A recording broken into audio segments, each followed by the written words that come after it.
The other day I was on my computer browsing the internet and I saw something truly beautiful. Our PayPal, it had a balance higher than anyone had ever seen. It was so high our minds couldn't even truly fathom it. We had 55 euros. We knew that with this great amount of money comes great responsibility, and we knew that we had to buy something important with it. Something that would truly change the world. Something that would make the world a better place. So we bought a shitty smartphone off of eBay. Subscribe. You always see those large tech channels like Marques Brownlee or Linus Tech Tips waving around their fancy Samsung Galaxy S20 Ultras and all the iPhone 12 Pro Maxes in the world. And when they once in a while talk about budget phones, they're usually still around $400. So what with all us budget bros, because $400 is still a lot of money that not everyone is willing or even able to spend on a phone. A good example of that is Leon, whose phone only cost about 116 euros and he's completely happy with it. So that shows that there are definitely cheaper options out there, but how low can you actually get? How little can you pay for a phone and still get a usable experience? That is the question that we set out to answer with this video. Hello and welcome to the most professional unboxing setup the world has ever seen, with the most professional unboxing table ever. Okay, what we're doing is we're unboxing the cheap XGody phone that we bought on eBay. I'm just gonna cut it open right here.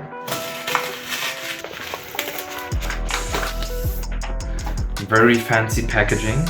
Reveal. Okay.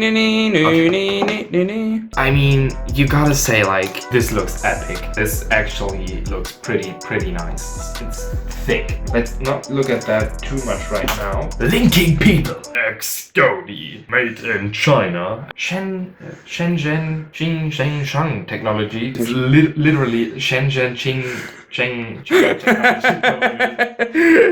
What we got here?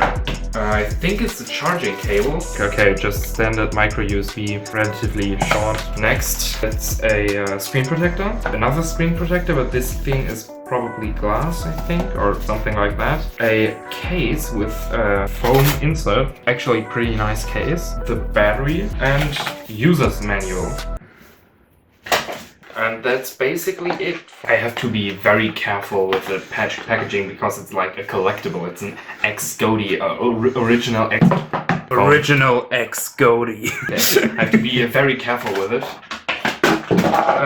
Okay. This is the phone itself. Like, here's the warm tips.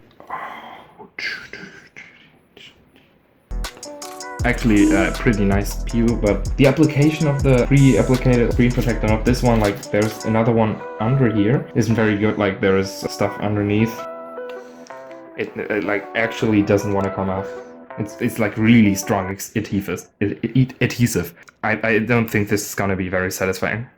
Oh, I was wrong. It's still satisfying. That actually looks really nice. I'm gonna try and turn it on. Grab a shit. Show it to the camera.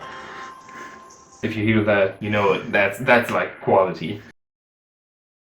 So now that you've seen the phone, it might be even more impressive to hear that this thing only costs about 50 euros. I don't think it's big news to anyone that this is far less money than you'd usually spend on a phone, and the thing is that there are countless, and I mean countless, cheap phones on eBay. It is very possible that this particular phone gets taken off of eBay, because with phones like this you never know, but if you actually end up intending to buy it and it's not there anymore, you will still find 100 others equally as cheap. And even though they won't be the exact same thing, this video is intended more to show you what you can expect at this kind of a price point.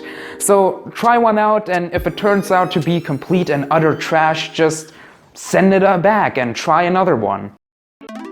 If you take the phone out of its packaging, the first thing you notice is an actually good looking back. The pink reflecting design looks really nice, and in addition to that there is also a dual camera setup, which is definitely not something we would have expected for such a low price. But the illusion that this could actually be a premium device doesn't stay for very long, because as soon as you hold the phone in your hand you'll notice it feels kind of hollow. Not because it's light, not at all. It actually weighs more than Leon's and my daily drivers respectively. No, it's because the back is removable, which for a phone like this could actually be a good thing, because you never know how good the quality of the parts actually is, and if the back is removable that could allow you to in the future replace the battery, provided you can find a replacement. So why am I bringing this up in a negative context? That certainly seems like a good thing, right? And yeah, it kind of is, but it also adds the problem that if it's done cheaply and the seal between the outer shell and the inner parts isn't perfect, you can quickly feel the gap. This definitely isn't a deal breaker for me personally, especially because even though the back is made of very cheap plastic, they almost made it feel like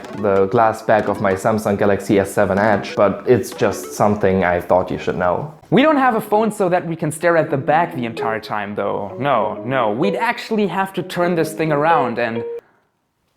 Oh, that doesn't quite look like it did on the eBay listing. There it looked like it would have an almost all-screen front with maybe a notch or a hole punch, but that isn't the case at all. It's actually more of a classic smartphone look with the big chin and forehead. I mean, the listing didn't explicitly say anything about this, but it certainly did look a lot like it. In the first and second picture it even chose to have a notch, but it's just a notch in the forehead, which kind of isn't the point of having a notch. Moving on from that, while on a technical level the display certainly isn't great, it serves its purpose. With its resolution of 480 by 960 pixels on a 5.5-inch screen, it only has a pixel density of 195 ppi, and you might now think that this is completely awful.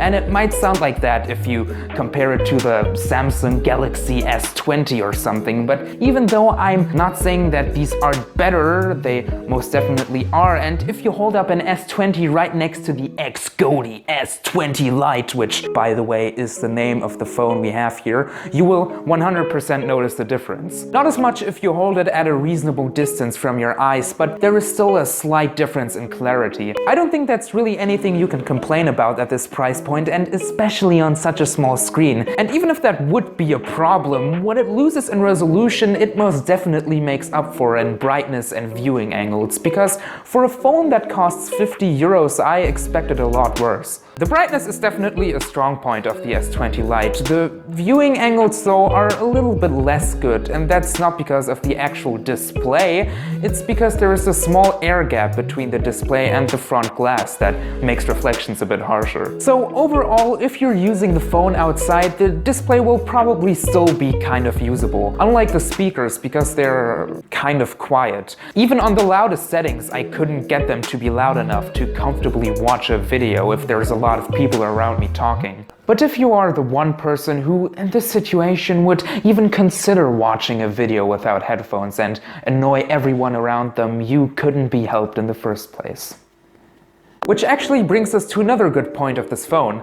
It has a headphone jack, which is not at all something you can expect from a phone in 2021. Which kind of continues a trend here. The front design with the forehead and the chin and the headphone jack, everything seems to point to it just being an older phone. But Julian will continue that line of thinking in just a moment.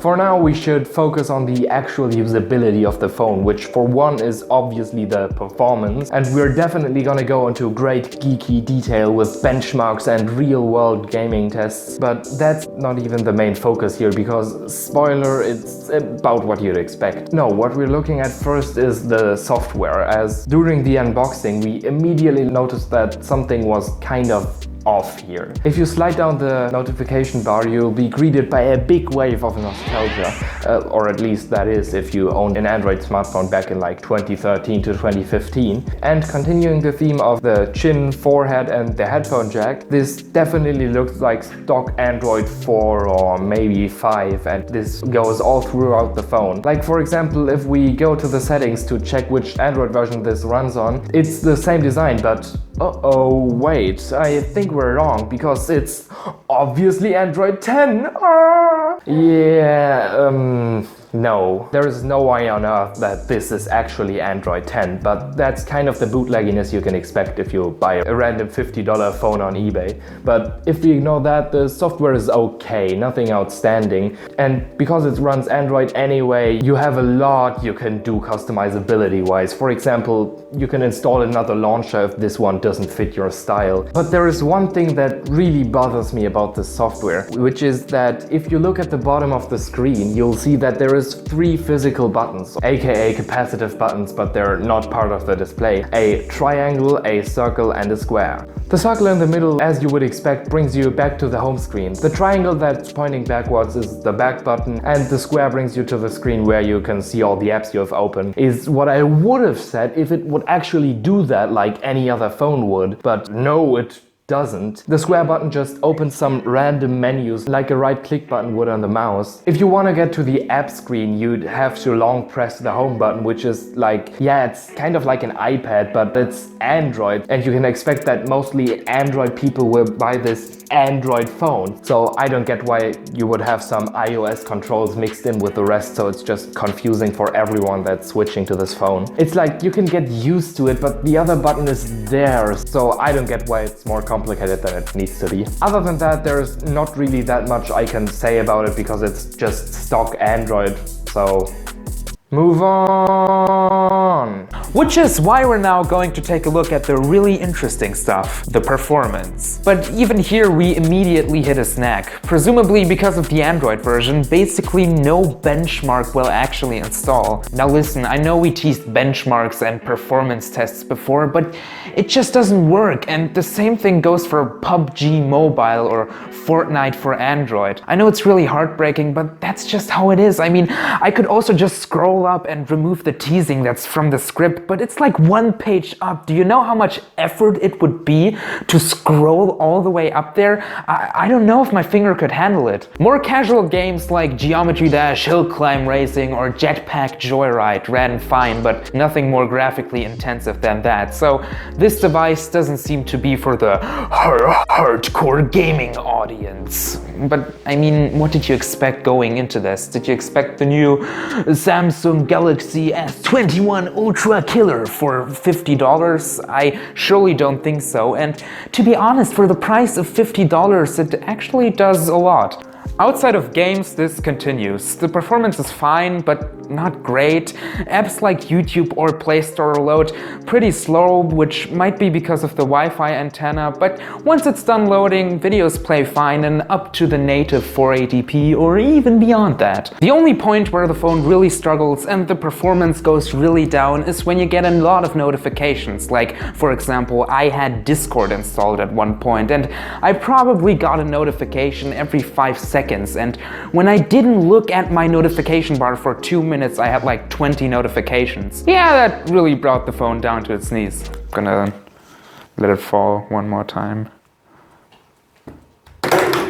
Now, overall, should you buy this phone? Should you go out right now and buy a 1.4 million dong phone on eBay? Well, yes and no. Mostly no, to be honest. The only reason why it would actually make sense to buy this phone is to give it to like your 3-year-old or something, so they can just be distracted for a moment. And so that if it would break, it wouldn't be nearly as bad as if it would be your daily driver that broke. And for this, I think it could actually really make sense, because with the included case and the 3 screen protectors, I think there is a pretty good chance that it'll survive even drops from a relatively big height. So why are we still saying that you probably shouldn't buy it? Well, something that we didn't mention in the review itself is that the phone basically broke. I mean, I don't understand how we could have any involvement in breaking it. But for real, its battery life got really bad, but I don't really know if that is the phone's fault or if we broke it by not charging it for 3 months. But seeing as though our unit died, we can't really recommend it as your daily driver. For that, it would probably be a way better option just to go out and buy an older phone second-hand.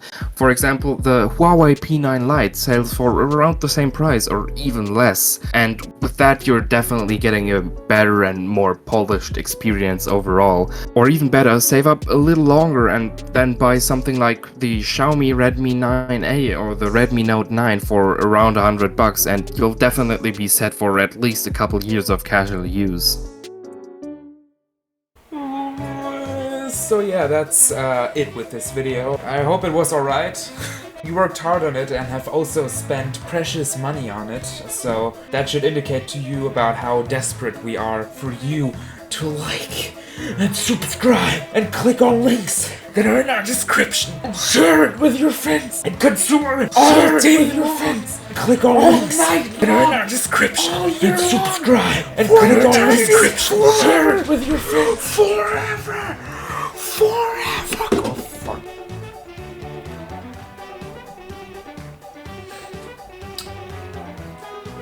Bye.